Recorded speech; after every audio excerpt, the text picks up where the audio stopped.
Coming up on this second hour of American Sunrise, the ongoing government shutdown reaches a breaking point today as the FAA's flights are being cut at 40 major airports. This follows rumors of the shutdown potentially ending this week, but many Democrats apparently feeling confident that they can score wins on health care. We'll have the very latest straight ahead. Plus, California Democrat and former House Speaker Nancy Pelosi has confirmed she will not be seeking re-election next year. This ends her decades-long congressional career where she spent nearly 40 years in the U.S. House. We'll cover the fallout. And then later, Vice President J.D. Vance has a reality check for Republicans after a series of losses earlier this week in elections. The VP is urging Republicans to refocus on issues like the economy and inflation.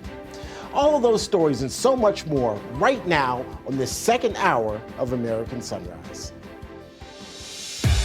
Good morning, America. Welcome to American Sunrise. Whether it's culture, we have breaking news to share with you. Politics. President Trump is joining us live now from Florida. We've got you covered. This is what it looks like to be a patriot. We have to protect the American family. The American dream is still alive. I'm David Brody. I'm Terrence. And I'm Dr. Gina.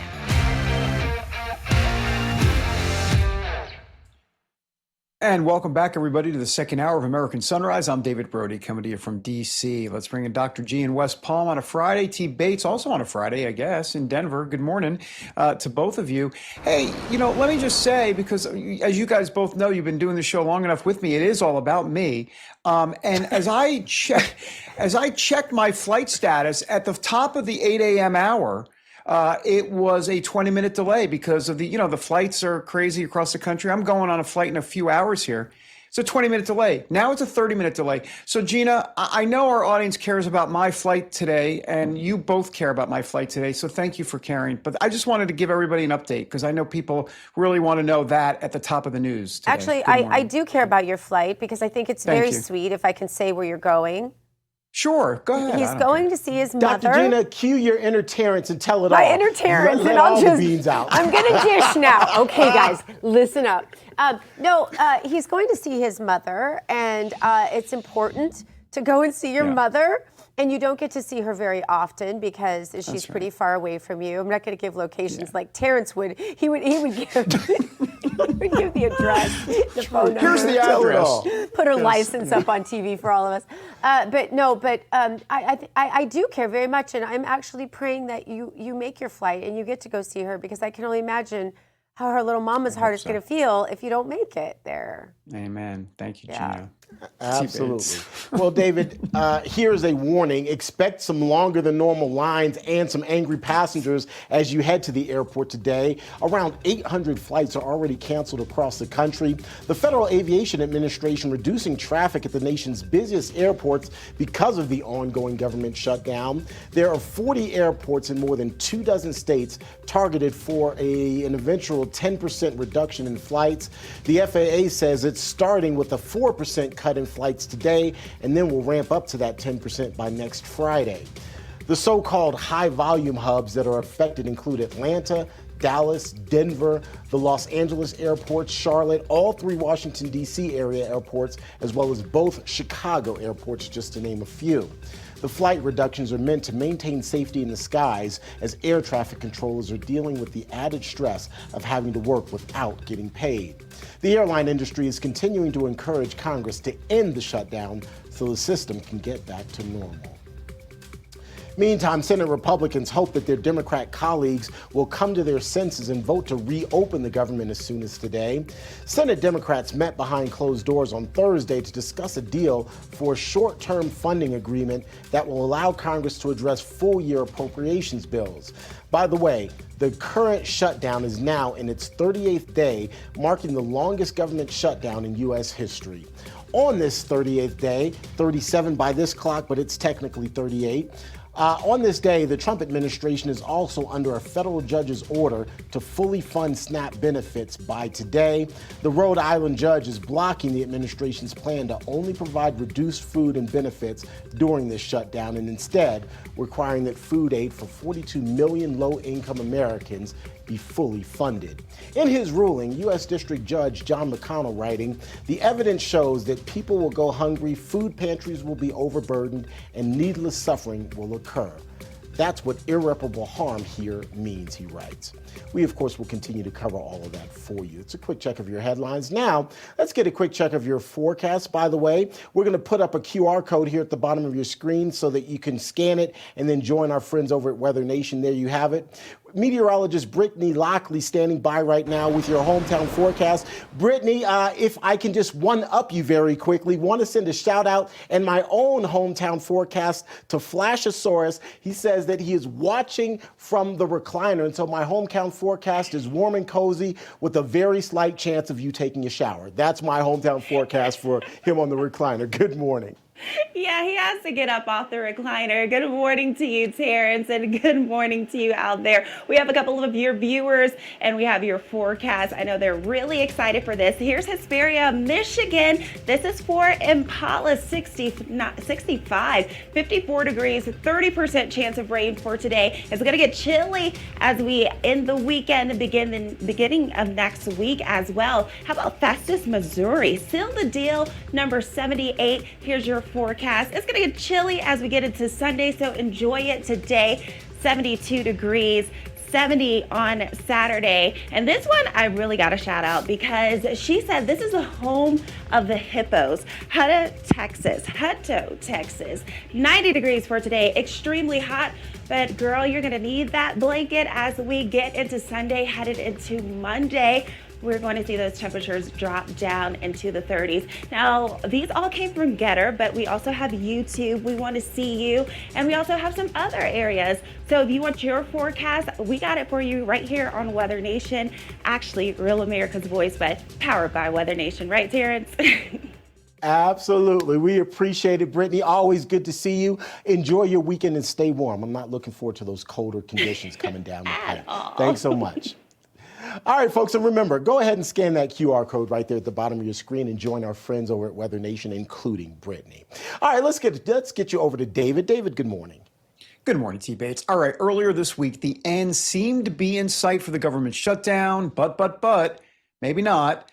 We're getting conflicting messages here. What a shock. We're learning that several Democrats in the Senate have signaled that they may accept a GOP offer, which would include a continuing resolution, a package of appropriation bills, 3 of them, and a promise to vote on Obamacare subsidies. But then you have Democrat leadership in the Senate saying, hey, hold on for a second. They're actually sending signals that they want President Trump to actually agree on a deal regarding Obamacare subsidies before they vote yes on anything. Anyhow, join us now with the reaction is Missouri Congressman Mark Alford, our good friend here on the show. Congressman, good morning. So what are you hearing in Washington? Because, I mean, is there really any end in sight? I know in the Senate, the Republican Majority Whip Tom Barrasso said the upper chamber is going to be in session over the weekend, and that's what we're hearing at least. What about you guys in the House? What are you being told? Good morning to you, sir. Well, we were told still to be on 48-hour notice to come back. One of the complications for next week, of course, is Veterans Day on Tuesday, and a lot of members are back in their district. I'm back in my district now. I got back from Washington last night because we want to help our veterans and honor them on Veterans Day. So if the Senate were to vote on something today, and I hope that they do, this package that they would do would be the continuing resolution that we put forth on September 19th. Yes, it's been that long ago, as well as 3 appropriation bills that we passed and sent over to the Senate: agriculture appropriations, military construction, VA, and then the legislative branch, which basically funds the legislative part of our government. If the Senate does that and sends it back to us, we will get back to Washington as soon as possible and vote on that. Here's the problem. The Democrats, the crazy Dems, as I call them, Bernie Sanders, Chuck Schumer, those who are fearful of losing re-election if they don't fall in line with the Marxist communist side of their government, now led by Mamdani, if they don't hold out and give in to sanity, then they are facing the same angry voters with pitchforks that they faced back in March. And so it's going to be a test of wills. This is the 30th day of the Schumer shutdown, America held hostage. And I think they are very content with putting America's head in a vice. And they are turning that vice. And we are seeing the misery now at our airports. And David, I know you're flying home to see your mother. God bless you for doing that. I am not flying anymore unless I absolutely have to. Yeah, I understand. Oh, okay. So are you basically saying you don't trust the system? You don't think it's a safe system? Is that the reason? Look, I know that these air traffic controllers are very stressed out. They're not getting paid. They're working long overtime right now. When we had a hot dog feed last week here, I fed the community hot dogs, trying to do what I could. But I wanted people to come talk to me. And one of them was an air traffic controller from Olathe, Kansas, which is in our viewing area, not in my district, but just across the state line.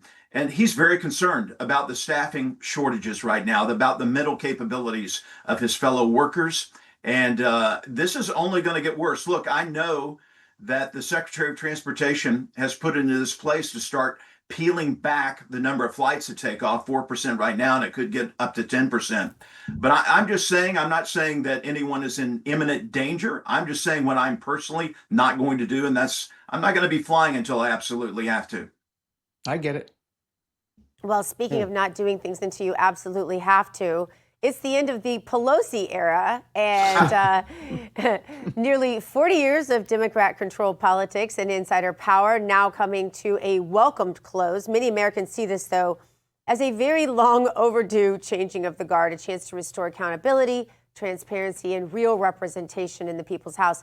So, Congressman, here's my question. With Nancy moving on, what do Republicans need to do now to prove this new era will be different?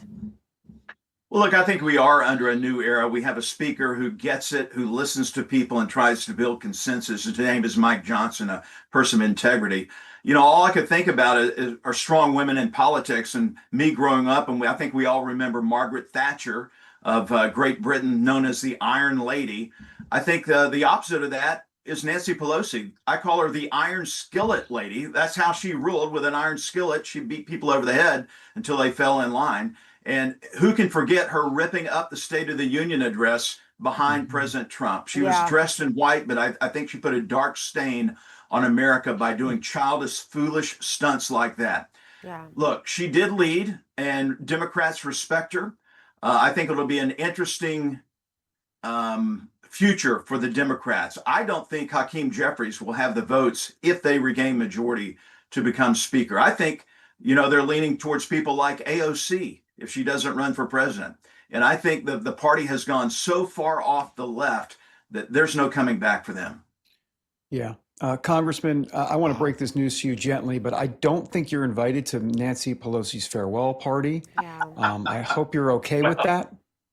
I hope you're okay with that. Yeah, I'm good. I do want to tell you, though, that, you know, I know she's made a lot of money off the stock market. God bless her for that. We do have the Pelosi Act that we filed in the U.S. House of Representatives. Josh Hawley has a companion bill in the Senate saying that if you're a sitting member of Congress, you cannot trade individual stocks. You cannot use insider information to gain riches while you're in Congress. We should not be doing that. I'm not doing it, and I don't believe any member of Congress should be. Yeah, the rest of them will just cheat, Congressman. Sorry. Go ahead, David. That's Sorry. Right. Congressman Mark Oliver, got to run. Appreciate you. All right, thank you. Thanks, Congressman. All right, we are back in a moment with more American Sunrise. See you in a moment.